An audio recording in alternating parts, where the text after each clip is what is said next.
Again to you. Ayan, kumusta na kayo mga aking mga friends sa YT World? So, I'm here again to you. Thank you again sa non-stop support niyo sa akin, guys. So, tonight guys, kasi craving ako ng Pinoy food. Exactly, wala ang aking boss. So, ako lang ang kakain ngayon tonight. So, magkukok ako ng ginataan. Magiginataan ako guys ng ampalaya with ang tawag doon, yung kabot sa tawag sa atin, no? Hindi ko na, anong tawag sa atin? Yung kalabasang pula. Ay, kalimutan ko na.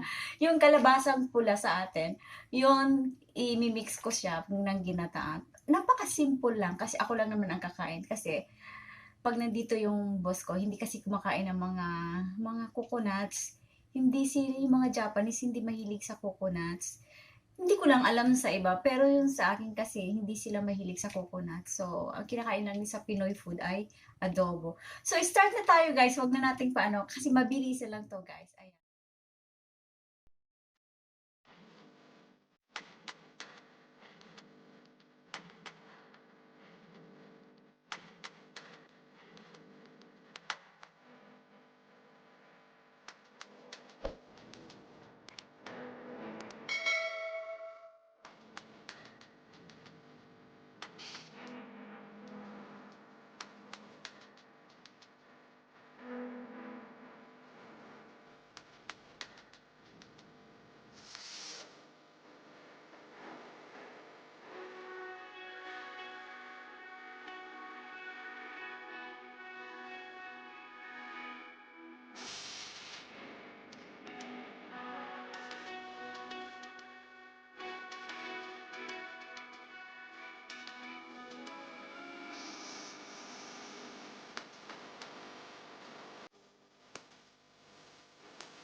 Tama ba yung ano ko, luto ko guys? Sorry guys ha, kasi hindi ko na alam kung paano paggata ha.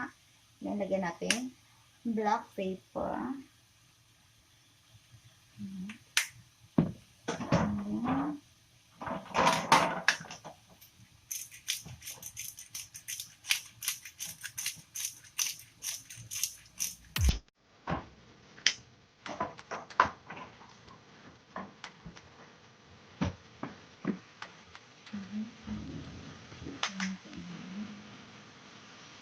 Natin asin. Hindi natin lagay yung asin.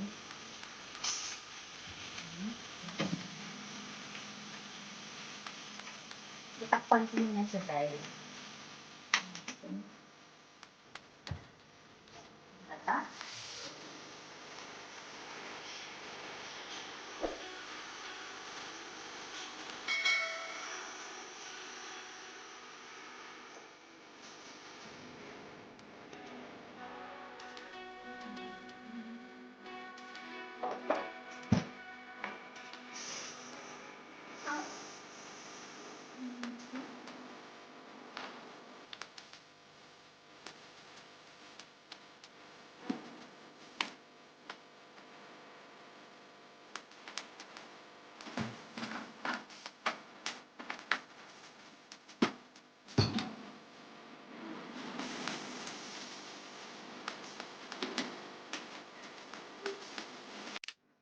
Ayan, ready to serve.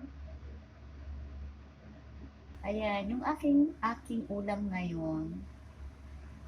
But, guys, let's eat! Ito na yung guys, yung niluto ko kanina. Ginataang gulay.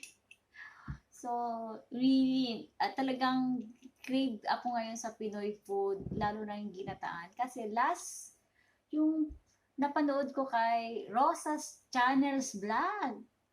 Ito yung ginataan niya, kaya lang sitaw naman siya sa malunggay. Wala kasi ditong sitaw.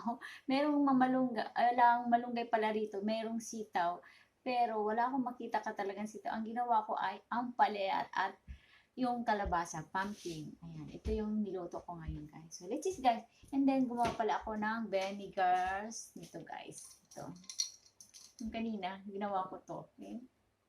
So, let's eat, guys. Kain tayo, guys. Saka, simple lang ako ngayon, guys, kasi wala nga yung boss ko. So, exactly, wala talaga yung boss ko. Kaya ito, nakapagluto ako ng Pinoy food.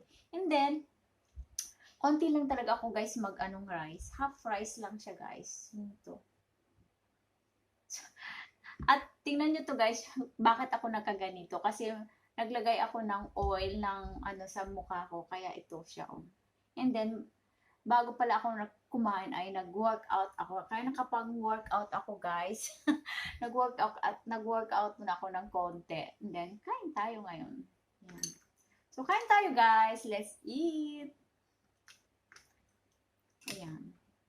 Ayan, kain tayo. Ito yung sarap-sarap niya, ka.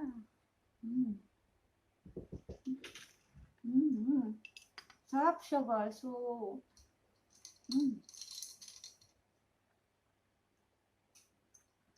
hindi nyo makita yung ano ko, no? Hindi nyo makita yung kinakain ko.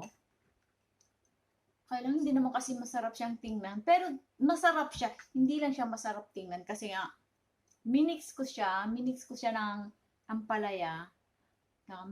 Tsaka dinamihan ko talaga siya ng luya. Kasi mahilig talaga ako sa luya. Saka sa sibuyas. Yun.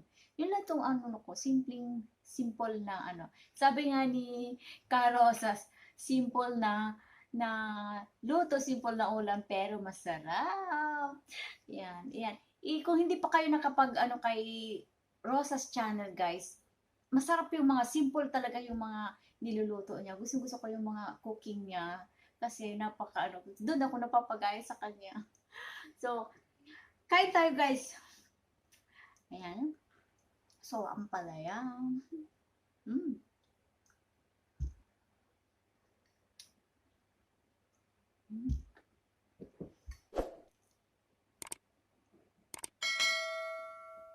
Masarap kumain na Pinoy food minsan, no? Parang Japanese kasi ako, guys, pag nagko-cook ako, lagi na lang everyday Japanese. Kasi yung family mo Japanese, no? Yung anak ko, dinutuan ko naman siya kanina. Ginawa ko siya ng sogayaki naman ang tawag dito. So, ang ulam ngayon ng aking anak ay ginawa ko siya ng soga. Kasi hindi nga naman siya kumakain ito. So, pinagluto ko siya ng sogayaki.